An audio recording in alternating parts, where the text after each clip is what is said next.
Really good. All right, let's dive in. And we start with the Cleveland Browns. They're going to look different this week. We know that. They're going to look different on two fronts. One, because they're going to have a different quarterback. Also, they're going to have a different play caller. I think Shaun King brought up a very interesting point. I know you and I talked about it off air. Yeah.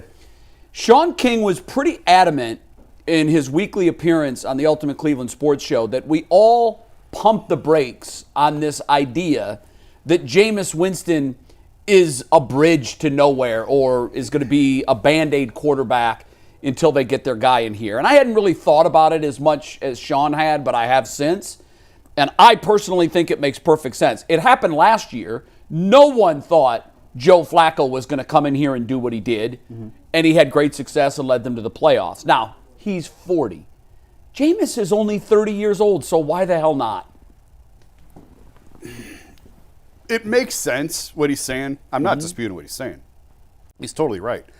I just have, I think, a little bit of insight of where the Browns are thinking with this, and I don't think they're looking at it. Okay, so this is what I'll say to your insight on what the Browns are thinking. They thought Kareem Hunt was on three wheels. He is! And they told you that over and over and over again. He is! And I love that their offensive coordinator was asked in a news conference, some reporters are saying Kareem Hunt is on three wheels. What say you? And they even used your analogy. It was Darren. Is it Darren, Yeah, right? it was Darren. Shout out to Darren. Our big fan of the show, Darren, who covers the Chiefs, he even phrased the question. He might as well have said, Jason Lloyd of the Ultimate Cleveland Sports Show has been quoted as, if you need 3 yards, he'll get you three.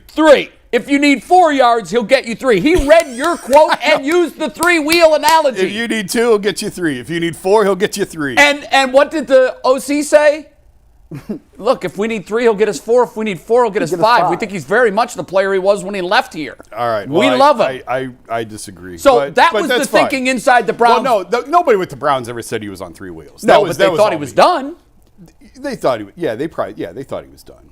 And he's not the guy he was. He's not. Well, He's let's not. wait and see. Let's just wait and see. That's all. But anyway, and yeah, like the Browns have not exactly nailed all of their assessments. But you talk about being kind. But you talk about Flacco. Did they bring Flacco back? No. Again, they missed on that too. I was screaming from the mountaintops. Why wouldn't this guy be coming back? So I don't think Jameis is going to be the quarterback of the Cleveland Browns next year. I mean, if he plays lights out and balls of fury, okay, maybe we'll see. But right now, I don't think they're looking at him as a, hey, let's see, maybe this is the guy. Not as we sit here today. October 25th at 11:12 a.m. They are not looking at I don't think they should be either, Jay. What I'm saying is, and I think this is what Shaun was saying, open your minds. Yeah. You guys in Cleveland are so close-minded on things. You're thinking that you're back at block zero when maybe you're not. If he did work out, it would be a gift from the heavens. Aren't we due one of those? Because it would solve a lot of problems. Because, I mean, he could play in the league for 7-8 years. Easy. With the way the rules are. Easy. Yeah. Why not? I'm watching Matthew Stafford last night. I'm not comparing him to Matthew Stafford, but I'm watching Matthew Stafford. This guy's from the class of 2009. Yeah. Jameis Winston is considerably younger than that. Yeah. Why the hell not? Yeah. I mean, and also I think we need to take this into account. Shaun knows Jameis well, and he said, look, I think the Tampa situation was extremely humbling for him. Not only was he told, you're not the guy, they moved on to a guy, now granted he was the GOAT, but they moved on to a guy who in the very next year won a Super Bowl with essentially the same team. Right. That can be humbling. Sure. He looked himself in the mirror and said, wow, I guess I was the problem. And I do think Jameis is introspective. I think he always has been. Yeah. I think in his later years now, as he's more mature, he's able to take the next step, not just being introspective, he's able to do something about it. Yeah. And Shaun thinks he has, and I'm not purporting, look, he may go out there and flop. Right. I don't know.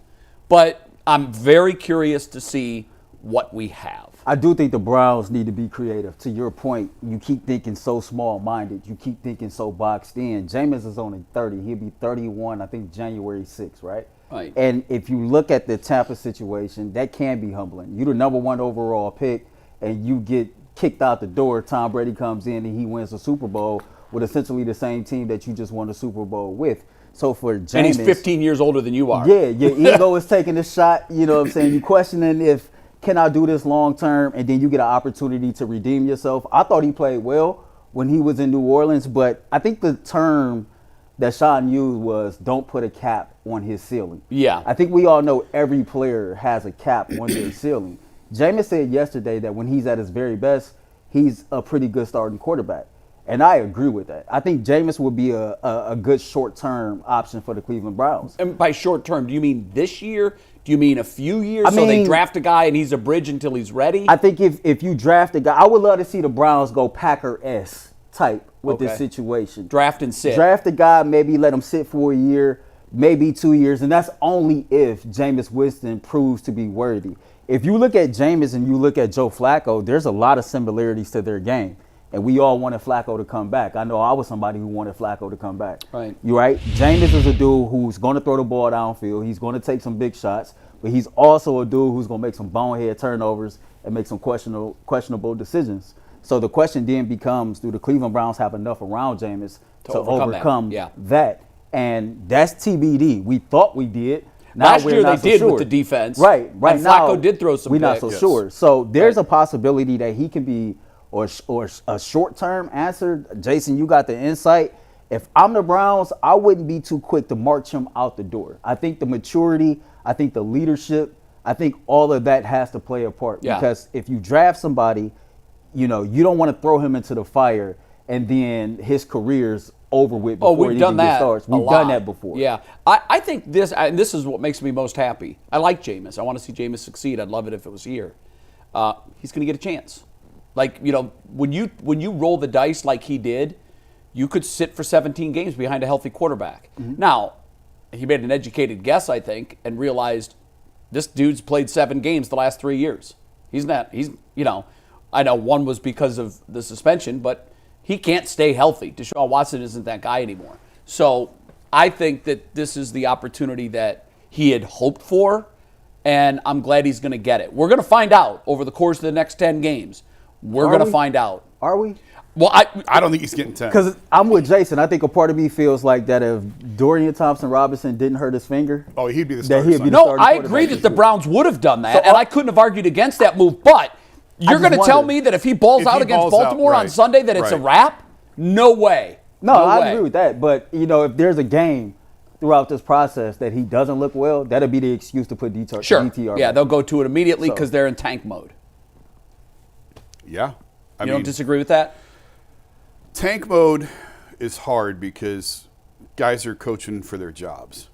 So if they go to Kevin and give him assurance, you're back next year no matter what. Number one, you have to take him at his word. You have to believe that. And number two, then you can maybe pivot to playing some of the and we'll see at the trade deadline who's here and who's not. Right. I mean, they could easily move on from Za'Darius. They could easily move on from Dalvin Tomlin. Like, these guys aren't making. They've converted the money into signing bonuses. They're not carrying big cap numbers. They'll be appealing to other teams. Right. That's going to tell you if they're in tank mode or not. Well, let's say this then. Let's say that he's not the guy, and he proves that over the next 10 games or whatever he gets. He gets 3. It's miserable. They put DTR out there, and you're just spinning your wheels again. Who's the guy? Where do they go to find their franchise quarterback? Every well they've drilled in has been empty. Yeah. Where do they go next? I think it depends on who's making that call. I think you call Carolina and look at Bryce Young. You could look at the draft. Oh, God. But that's where you're looking. Please tell me there's no whisper over there of looking at Bryce Young. I'm just throwing a name out of guys who that's not intel. He's 5'10". It's been awful so far. And they've just went through that with Baker. But Baker at least was 6 foot. Yeah, I know. But I'm just saying, like, smaller type quarterbacks. There are guys, I mean, again, Trey Lance is a guy who's out there. Dak just signed long term. Do the Cowboys really want to hold on to him? Do you think that's? I'm just throwing out names of guys who would be reclamation projects if that's the route you want to go. You can go that route. You can go the draft route. Start scouting quarterbacks again. I don't know who a veteran stopgap would be.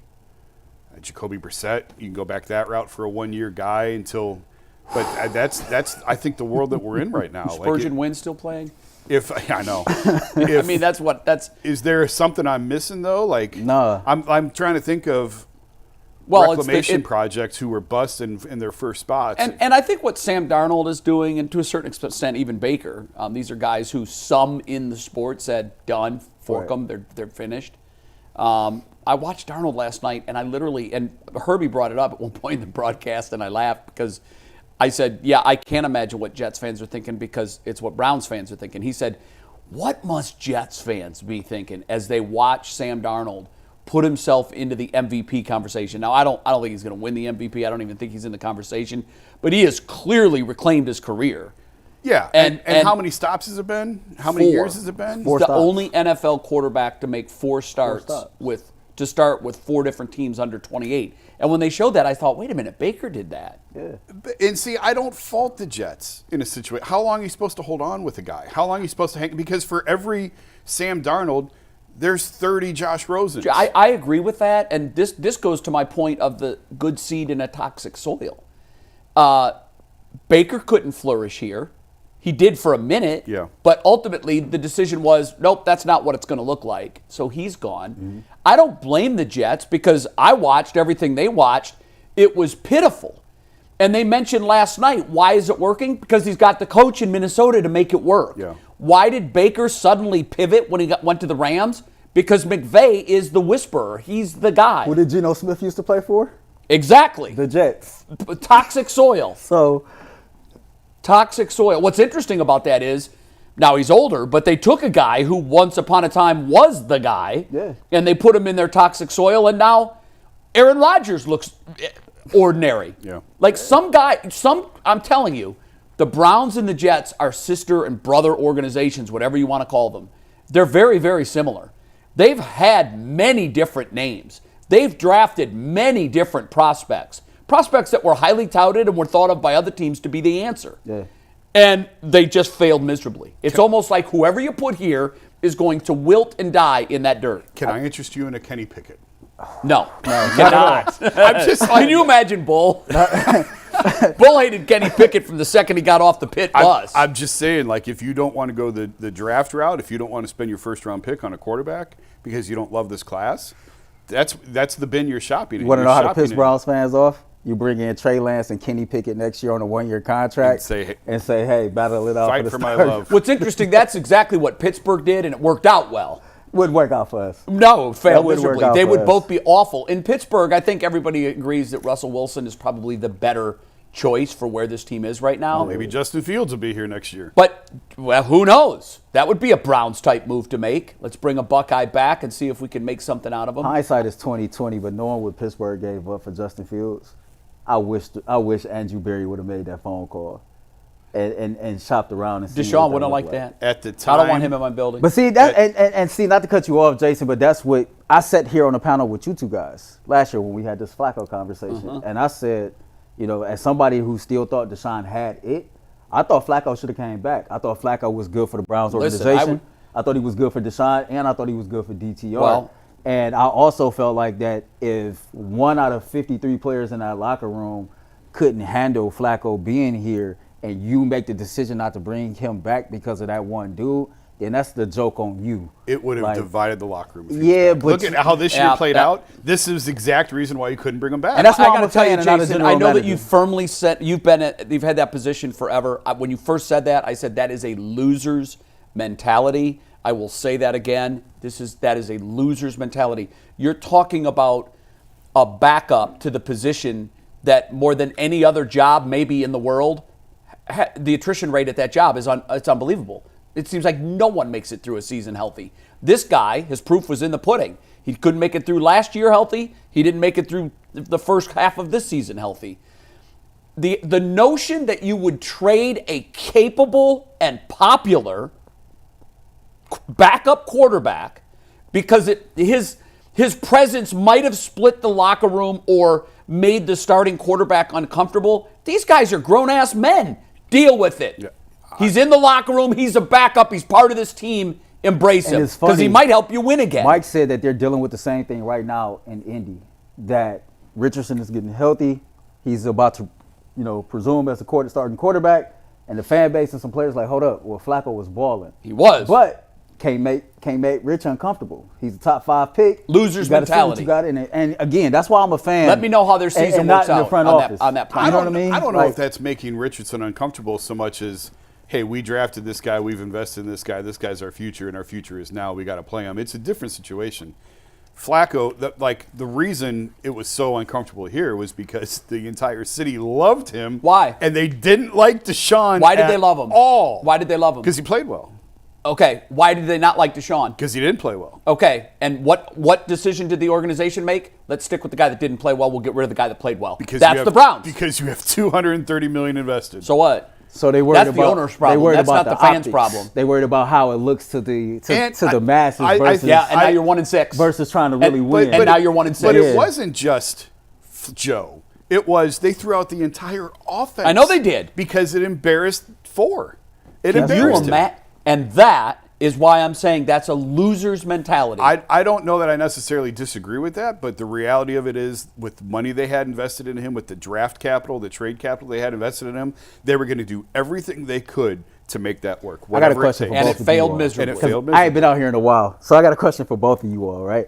I find it hard to believe that Kevin woke up when did we play, Saturday? Yeah, I'm with you. That Kevin woke up Sunday morning, stretched, got out of bed, looked at his wife and said, you know what?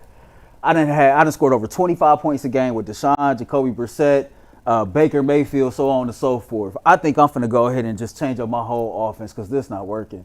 I think I'm finna just fire everybody. This not working. Even though I had success with all these people. To me, it never made sense. Deshaun Watson looked much better last year running the version of Kevin Stefanski's offense than he ever had at any point during this year with this combo version of offense. I never thought it made rational sense to wake up a day after the playoff game and say, you know what, everybody got to go. And my career points per game average over 4 years as head coach is over 26 points a game. Yeah, I want to, along that premise, the most asked question I received via email upstairs at Channel 3 when the move happened earlier this week was, it wasn't even a question, it was, make this make sense. And I replied to the first one. I replied to the second one, and then I said, you know what? I'm going to take a little bit more time. I'm going to craft this email properly, and then I'm going to cut and paste because they were flooding in. Why? What are they doing? And here's what I came up with. And I'll save the thesis. The thesis statement was my last line in the email. But what I said was essentially what you did. Kevin Stefanski has a track record of calling plays. Mm-hmm. He's won with multiple different quarterbacks, multiple different styles of play, primarily using his system, calling his plays. Last year, most experts agreed he did his best coaching job ever. Again, named the NFL Coach of the Year for the second time in 4 years. Right. And I basically explained he did that by using 5 different starting quarterbacks, including a 40-year-old who was on the junk heap, came off his couch, rallied the team, made the playoffs. We were trending up. The organization, when it came time to make decisions on the future, decided that the offensive coordinator of that team must go. The wide receivers coach of that team must go. The running backs team of that coach must go. They basically cleaned house on the offensive side of the ball. The offensive coordinator that was fired didn't even call plays. He must go. The quarterback, the general on the field that led this incredible comeback, he must go.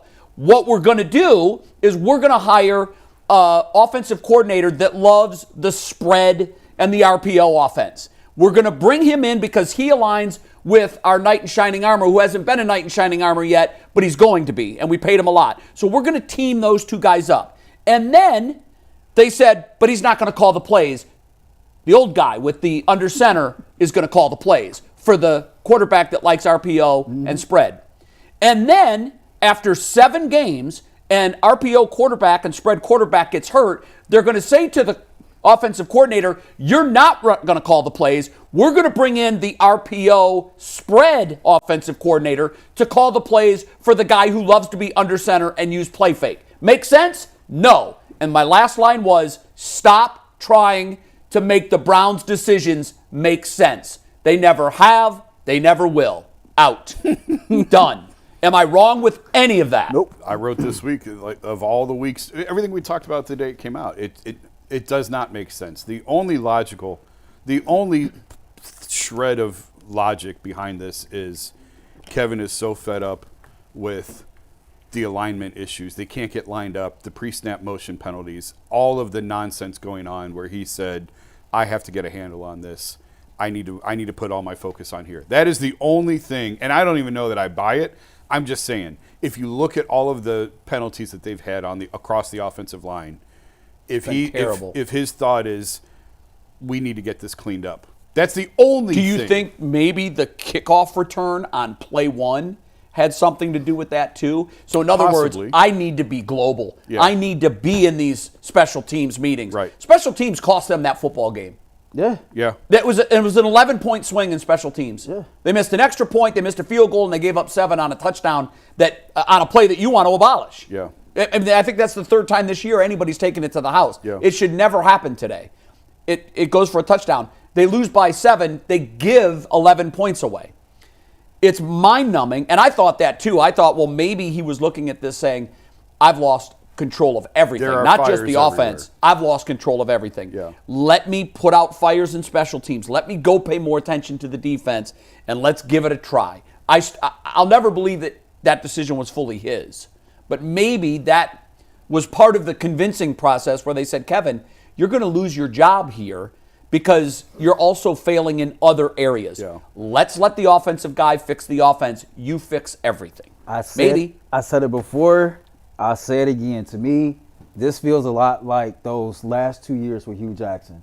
It feels a lot like that last year in particular. Yeah. When Haley came in, whatever was going on throughout that early portion of the season, Haley calling plays, Hugh not really liking the whole situation here, and it just got really, really ugly. And they fired everybody at the same time. After Hugh got a contract extension that we never. 1-year extension. You think that's coming again, don't you? It's my fear. You hinted to that last. It's my fear. Yeah. As soon as I, that was my first thought when I heard he was giving up play calling was they really are going to fire him. Now let's wait and see how the rest of this plays out. You know, there's a lot of football left, guys. There's a lot of games left. We aren't even at the halfway point yet. No. But I mean, to make a playoff run, the worst you can do is go 8-2. The absolute worst. Yeah. You're not making the playoffs if you're 9-8. I go back now. to that year with Mangini when the Browns closed off the season, when they're like 4 straight. We knew we wasn't going to make no type of playoff run, but it made the fan base feel better about the team and the organization. For a year. For me, you know, I tweeted out last night, this team need to win bad, you know, and even if the playoffs is out of the question, especially after last week, like, you got to do something to make this fan base feel better. Like, And it's tough because it's coming against and I know they're on short rest, but it's coming against a Ravens team that, by my eyes, I think this is a Super Bowl team. threw 5. This is a Super Bowl Lamar team. was killing it last Lamar week. looks like a college quarterback. He looked better 15 than last touchdowns, year. 2 picks. Yeah. He's better than he was last year. Yeah. His decision-making has been – that was what I always thought was going to run him out of the league early if it happened. His decision-making has been absolutely impeccable. They have retrained him to be this robotic quarterback that can do just about anything with his physical gifts.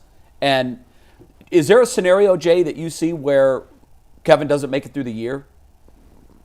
No. Well, I mean, anything's possible, but I would imagine that they would at least give him the year. They owe him that. What was his extension for? 3 more? They've been really good at keeping that under seal. I don't know that hasn't gotten out to my knowledge. Wow, I don't know how long the extension is. Because that makes a difference in their thinking. Well, yeah, but if they owe him for 4. A lot of times the extension leaks when it is coming up again. Like, they'll keep it under wraps. Yeah, I see. And then the agent leaks when you're 2 years out. I got it. And then that's so when you think I would guess there's at least 3. It has to at least be 3. So he we know, had 1 left plus at least 3. Someone asked me this question, and I chuckled because my answer to that was no. But the question was, does Jimmy have a financial breaking point? At one point, he was paying 6 different head coaches. 6. Yeah. Okay, that's telling you you're bad at making decisions. But bad's too nice. You suck at making decisions. And when you hit people where it hurts, their eyes get open.